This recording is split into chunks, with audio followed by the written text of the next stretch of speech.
É, bom, então, agora,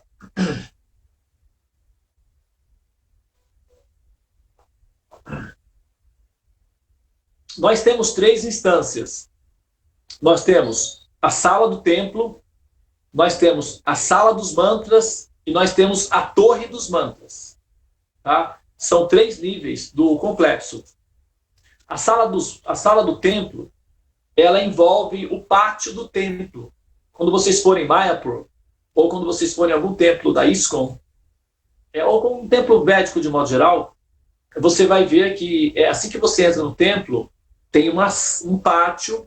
Esse pátio é social, você pode bater papo, você pode conversar. Assim, é tipo uma sala de visitas. É bem gostoso. Depois tem a parte mais interna, que é a parte em que tem uma solenidade. Então ali você deve sentar-se, você não deve falar alto, você não deve comer, tocar nos pés, fazer limpezas pessoais, você não deve soltar gases.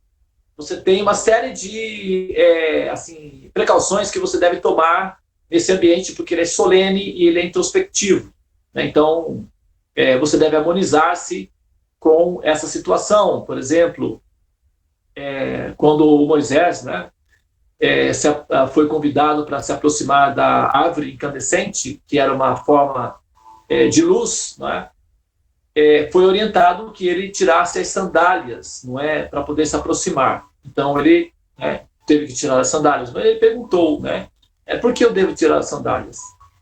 E então a voz disse, porque aqui é um campo sagrado e se você não tirar as sandálias, como que você vai receber, não é, a influência benéfica? Se você está emborrachado, né? Se você está isolado, primeiramente. Então, não é por uma questão de arrogância, por uma questão pragmática, mas porque é um local sagrado, você deve pisar descalço. Então, normalmente se entra no templo descalço e perante a divindade, essa humildade ela é saudável, não é? Porque até na sola dos pés existem, como nós falamos outra vez, né? Algum momento passado aí na metafísica, que na sola dos pés tem a combinação de terminais nervosos estão na sola dos pés, né? Isso já foi feito inteligentemente assim, porque na medida em que o ser humano caminha descalço, ele massageia o sistema neurológico, o sistema nervoso central. Isso é um antidepressivo. Andar descalço é antidepressivo.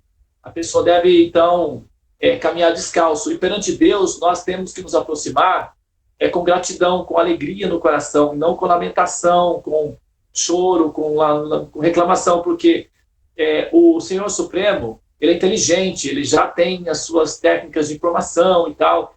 Não é necessário que a gente chegue lá mostrando nossos problemas, isso é redundante, isso é como dizer que a pessoa assim, não, tipo, como a palavra turva, não. É como se a pessoa não fosse competente, essa que é a verdade, entendeu? Quando a gente se aproxima de Deus dentro de um templo, solenemente, com lamentação, com tristeza, a não ser que seja uma coisa muito grave, que isso também é compreensível, mas deve-se evitar de entrar no templo com depressão, com essas coisas todas. Então, entrar descalço é saudável porque imediatamente se recebe, não é, um fluxo de energia, de divindade que está nesse local devido às orações que são feitas constantemente e, ao mesmo tempo, caminhar descalço massageia o sistema neurológico e isso é antidepressivo. Então, a pessoa já tem uma predisposição a se sentir melhor assim que anda descalço.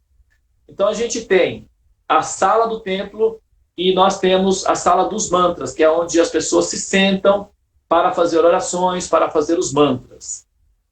Bom, e no templo também tem o altar, que é o local onde os sacerdotes circulam para diretamente apresentar os pedidos dos devotos do Senhor, as oferendas de amor, enfim, eles são os portais que levam até a divindade as formas visuais do amor. Então você pode oferecer flores, você pode oferecer alimentos, e você pode também oferecer assim, joias, o que você quiser, né? Ou simplesmente oferecer uma cartinha assim, de amor ou de gratidão. Tudo é aceito quando é feito com amor e devoção.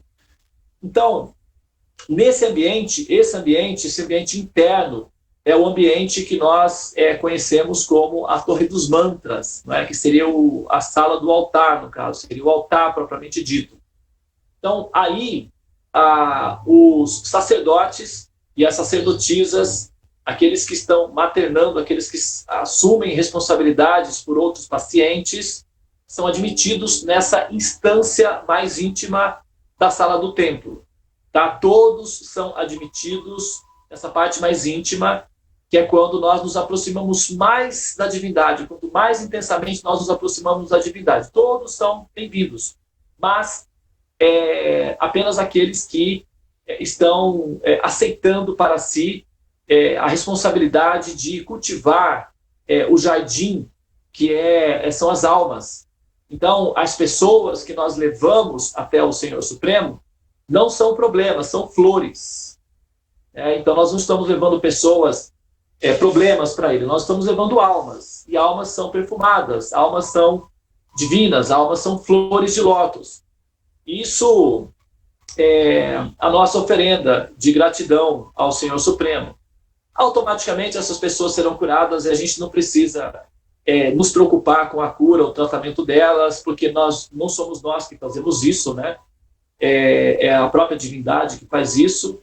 Então, a nossa função é simplesmente levar as flores para o Senhor Supremo.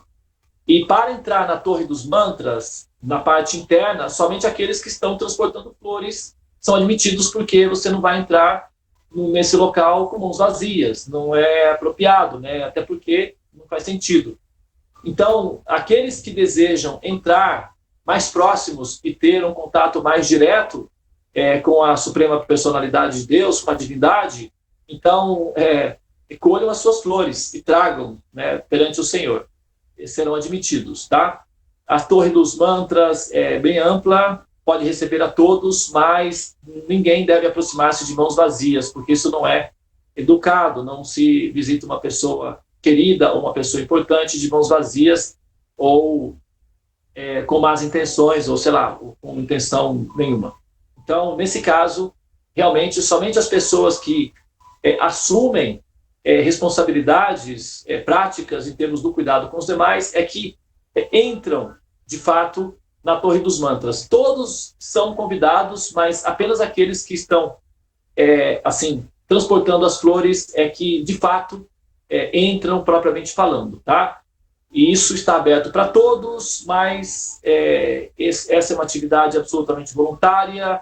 Então, aqueles que desejam, assim, aproveitam a oportunidade, e aqueles que não desejam ainda, em algum momento pode ser que deseje. Isso vai de cada um, vai da consciência, vai da evolução de cada um e do desejo que cada um tem de progredir, e também, claro, da compreensão que cada um tem, da importância que isso tem para ela própria, né? Isso é algo que depende muito do tipo de evolução que a pessoa está tendo. Mas as células que são formadas por 4 pessoas, elas devem, então, agora, entra a parte técnica de como receber os pacientes, que essa é uma parte muito importante. Então, eu vou parar aqui agora para ver se está tudo ok até aqui, se alguém quer fazer algum comentário, alguma pergunta, alguma colocação, porque agora eu vou falar sobre o procedimento técnico de como receber, como a célula, depois de estando organizada para receber um paciente, quais são os critérios para se aceitar um paciente dentro da célula. Bom, então, alguém tem algum comentário, alguma pergunta que queira fazer até aqui?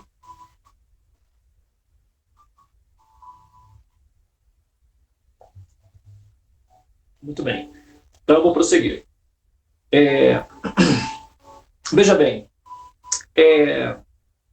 nós não temos a responsabilidade de abraçar a humanidade toda, tá? nós não temos condições humanas para isso, primeiramente, pelo menos a princípio não. Nós não queremos fazer um trabalho de quantidade. O nosso objetivo é um princípio de qualidade. Quantidade também não tem problema se tiver, mas sem perder a qualidade. Então, nós não somos os salvadores da humanidade, nós não somos, o princípio ativo dos tratamentos, e, portanto, nós não vamos, as células não devem aceitar pacientes assim, à la volonté, digamos, pacientes aleatórios, só porque tem uma pessoa, vamos supor, não é? Alguém manda para mim, Devananda, porque eu tenho um tio assim, um parente, um amigo assim que está com um problema assim. Tudo bem. Vocês podem orar, não tem problema nenhum, já está no coração. A pessoa falou, já entrou no coração, tudo bem. Agora, se realmente aquela pessoa quer uma atenção específica, especial, um cuidado especial, então essa pessoa ela deve assumir algum nível de responsabilidade por isso, tá? Porque senão, o que vai acontecer? Nós vamos ficar simplesmente como que acontece, né, em muitos lugares que são, como por exemplo, nas igrejas ou em qualquer lugar que a pessoa escreve o nome e coloca lá, mas que isso acaba se tornando uma coisa meio estéril, porque não há um comprometimento real da consciência envolvido com aquele processo. E a ideia aqui não é a gente se tornar benzedeiros, né, ou benzedeiras, rezadores. Esse não é o objetivo. O objetivo realmente é maternar integralmente o grupo que está envolvido e envolver o grupo todo.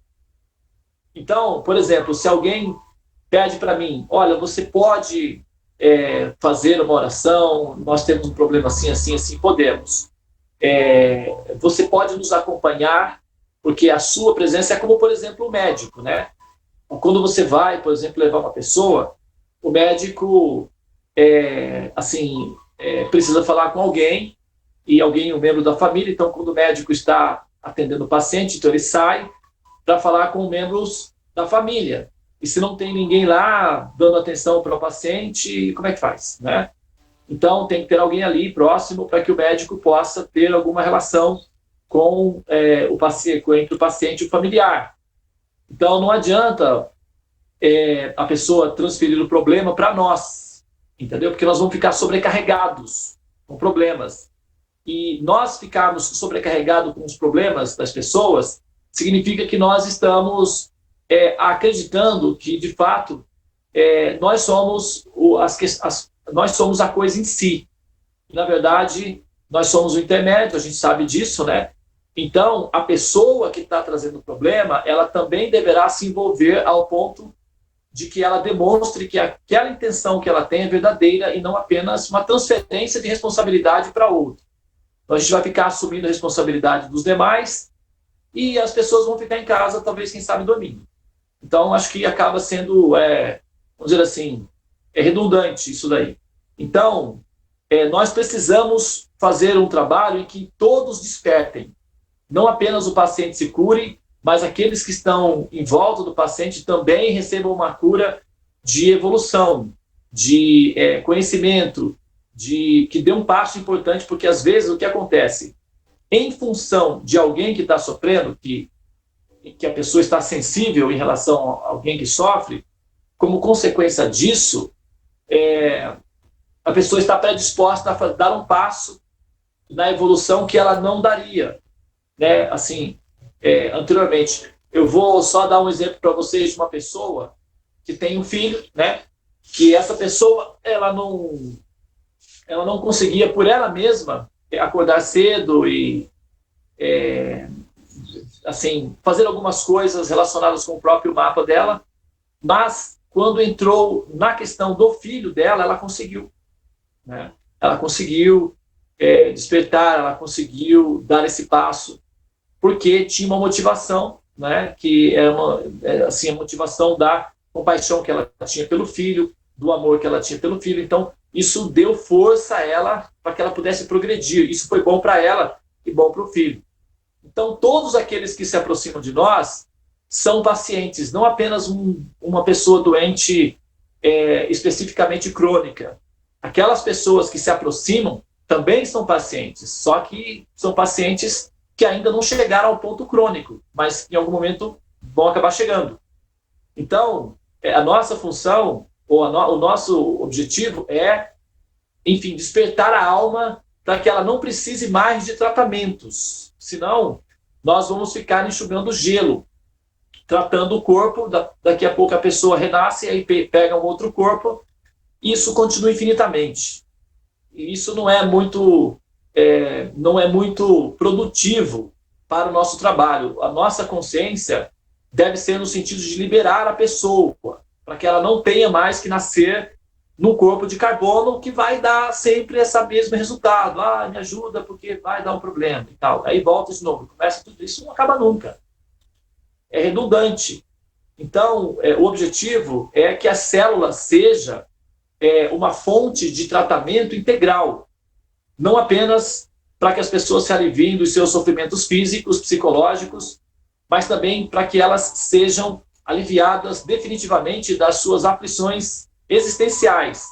E, portanto, não são todos que conseguem chegar a esse ponto, evidentemente, nós não somos ingênuos de achar que todos conseguem chegar a esse nível, porém, nós temos, sim, a responsabilidade de plantar a semente que vai crescer e, eventualmente, vai eclodir numa árvore que terá condições de abrigar essa pessoa e se transformar numa nave que seria uma plataforma de lançamento para que essa pessoa não tenha mais que nascer e renascer no mundo das sombras, porque isso não é o fim último do universo. Assim como o útero, o fim último do útero não é manter o bebê preso a ele, da mesma forma, o fim último do universo não é manter a alma condicionada dentro dessa incubadora. O fim último do universo é expelir essa alma para fora desse ambiente e nós estamos em trabalho de parto e, portanto, nós precisamos nascer, né, para cooperar com esse processo evolutivo. E nós fazemos isso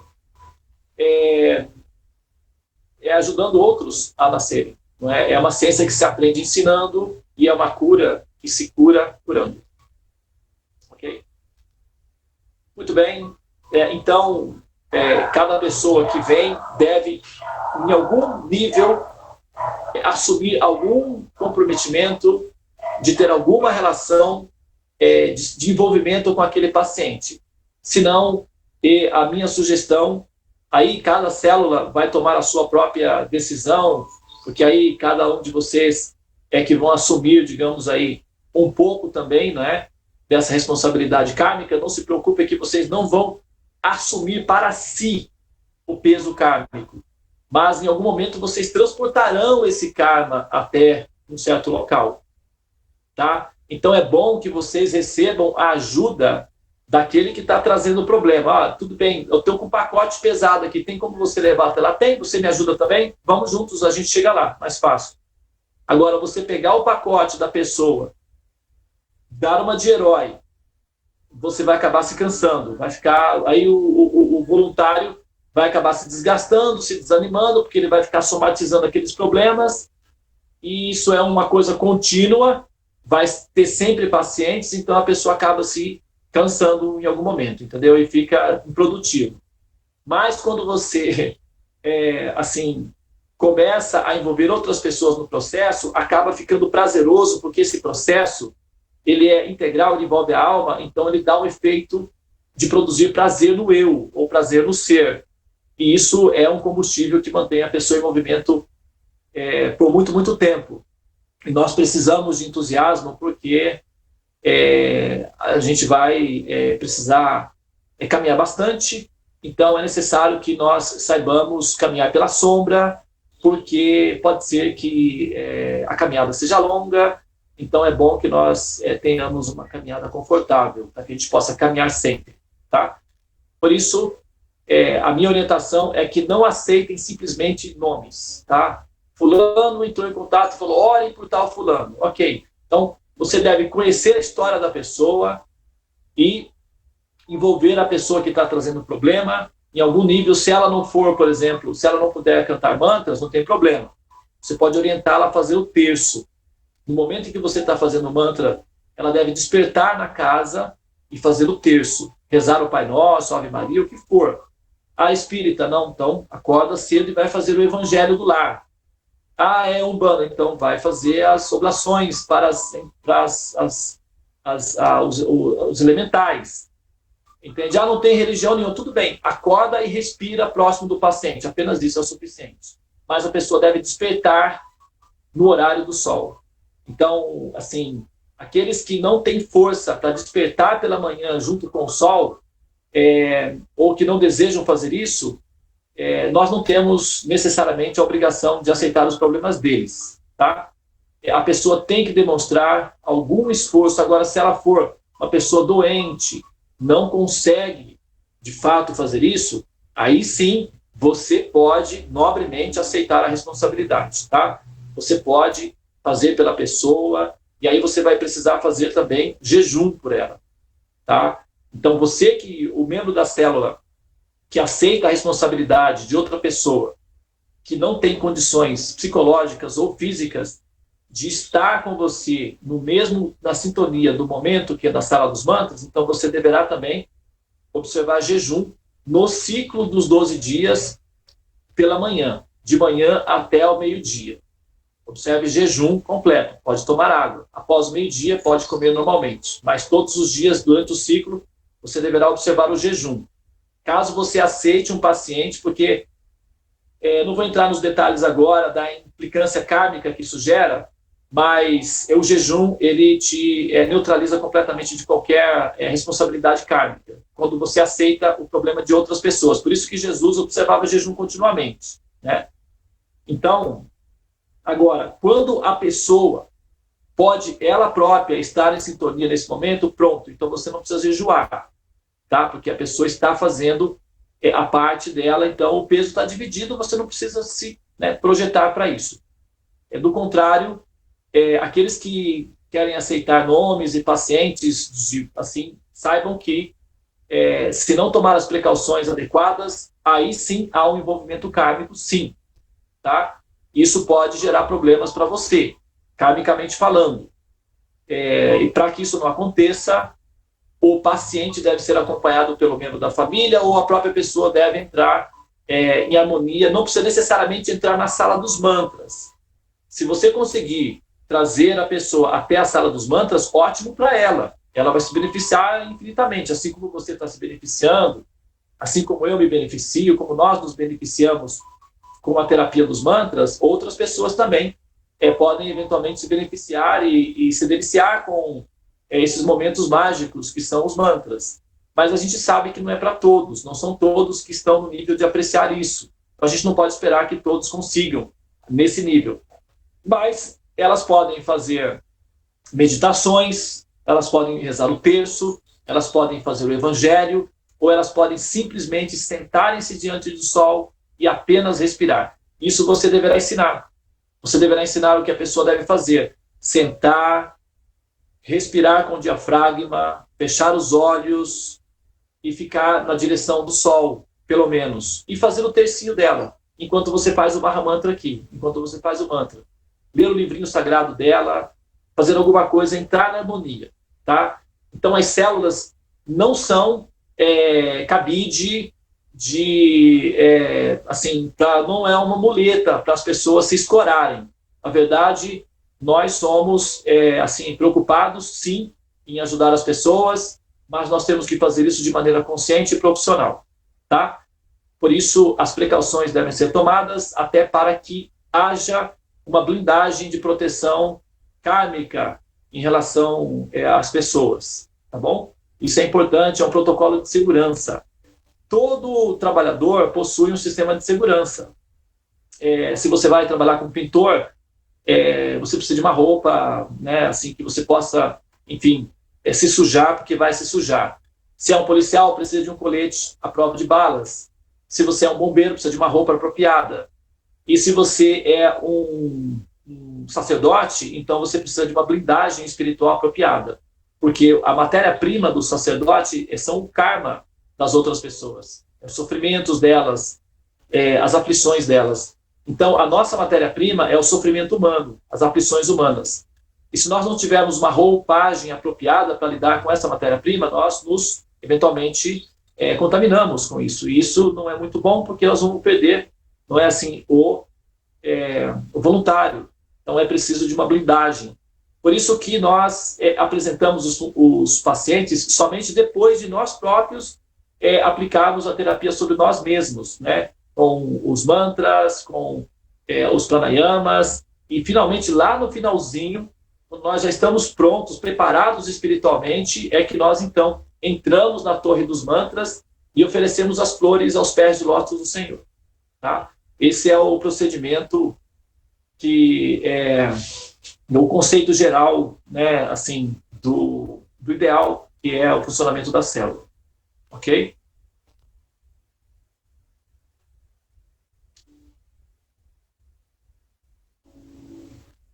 Muito bem. Observações, perguntas? Eu acho... Por exemplo, você, logo no início, sugeriu que a segunda-feira, que houvesse jejum na segunda-feira, tá? E agora houve outra determinação que deveria ser o jejum durante o ciclo, né? Durante o período do que o paciente que estaremos maternando esse paciente. Sim. É isso? Então, se o paciente, por exemplo, se, vamos supor, vamos colocar o caso, por exemplo, uma senhora que tá doentinha, que não tem cabeça, não é para acordar cedo e fazer todo esse processo, está na caminha dela, ok? Então, basta um único dia, que é a segunda-feira do jejum, certo? Agora, por exemplo, você recebeu o caso do Fausto Nicolas, né? Vamos supor, só para dar um exemplo prático. Ele é saudável, mas não tem condições psicológicas de estar, mas é saudável. Então, nesse caso, você está assumindo um paciente saudável, que teria condições, mas não teria talvez a boa vontade, a predisposição de fazê-lo. Então, aí sim, para que você se proteja, se blinde de assumir, de ser a esponjinha kármica para assumir, então você observa o jejum, porque esse jejum já dilui todo o processo da ligação kármica que você está gerando por querer maternar ou por querer liberar essa pessoa, né? Então, aí a orientação, de fato, é observar o jejum no ciclo.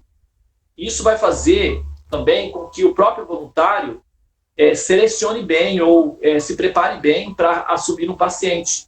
Porque senão o voluntário ele entra no humor de salvador da humanidade e aceita 200 mil pacientes e fica meio abstrato, assim, superficial, entendeu?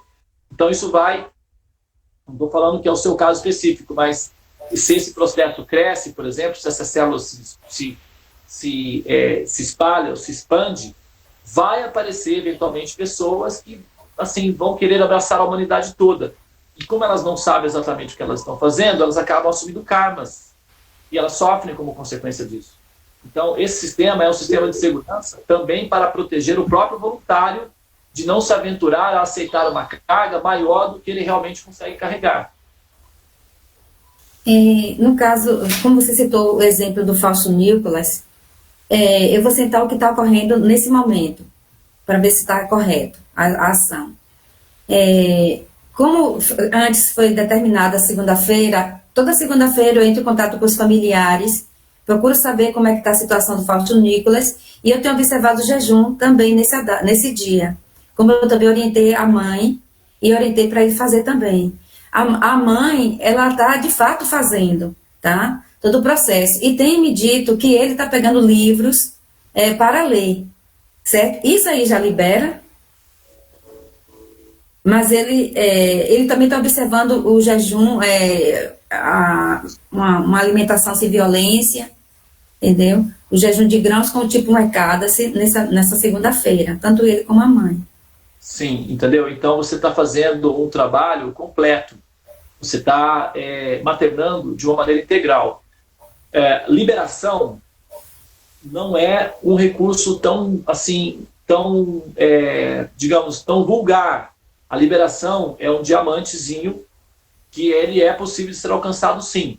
Mas a pessoa deve chegar até uma plataforma que seja equivalente. Porém, o que você está fazendo, você está plantando a semente que necessariamente vai se transformar em liberação. Então, é como se você colocasse um selinho naquela pessoa. Entendeu? Então, esse selinho faz com que essa alma seja rastreada. Então, o universo vai identificar essa alma e vai direcionar essa alma para que, em algum momento, seja nessa vida ou seja na próxima, ela seja colocada numa situação em que necessariamente ela escorrega para a liberação. Entendeu? Então, assim, nós somos semeadores. Pode ser que nós vejamos os frutos da nossa semente.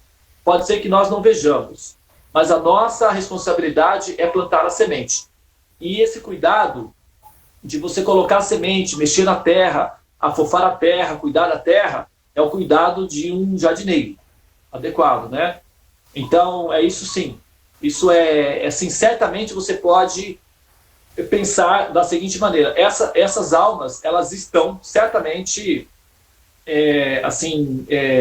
destinadas à liberação. Isso, todas as almas, de certa forma, estão, né? Mas, nesse caso, o processo dessas almas específicas está acelerado. Está acelerado. Então, pode ser que seja nessa vida, pode ser que seja na próxima. Mas, em relação à quantidade ilimitada de vidas que elas poderiam ainda ter que viver para conseguir, num certo nível, começar a conjecturar probabilidades da liberação, o que você está fazendo é encurtando o caminho, criando um atalho. É como se você estivesse criando um buraco de minhoca na linguagem da física, não é? E isso está gerando um atalho, um portal, é uma semente. E essa semente, ela acelera o processo do desenvolvimento do ser. Tá? Então, a princípio é ponderável pensar dessa forma, mas não é assim aconselhado pensar no sentido de que essas pessoas estão em estado de liberação.